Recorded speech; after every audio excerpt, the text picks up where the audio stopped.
appreciate my look. I found it. So is this your first like award show type dealie? Well, other than doing the Woodies, well, they didn't technically have it last year, but in 2009 they had it. And so I'm gonna say that we were winners for 2 years.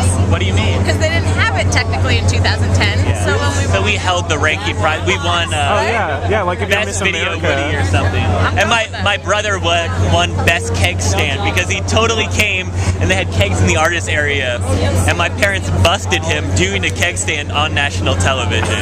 They TiVo'd it and like paused it as you see 2 feet sticking up. And I was like, I recognize those feet. I know. I bought those shoes. Yeah.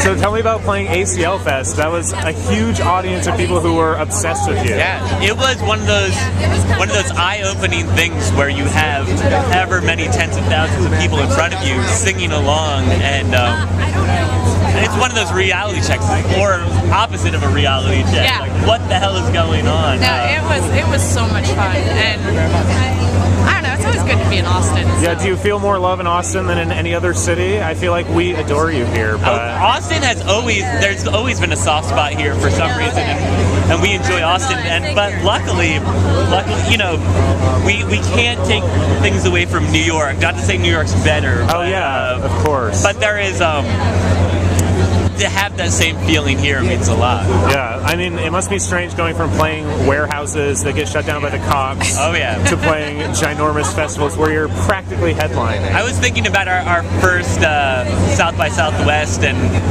playing behind a bar that was called Mrs. B's. Oh yeah. Which was fun, really fun. Party. Yeah, but I was there. And then playing like a 5:30 a.m. show at the storage spot. At a like storage unit as the sun's coming up and people are sobering up, being like, "What the hell are we doing here?"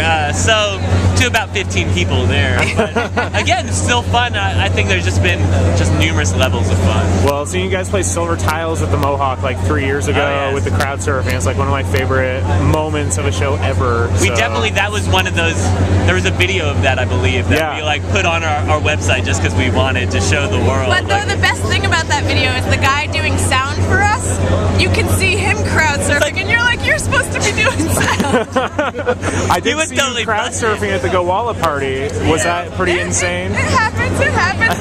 I'm feeling like I want to be out there now. Do you have any indie rock injuries? I hurt my back, and I wish it was something really glamorous that did it. We were on tour, but it was just from napping too hard.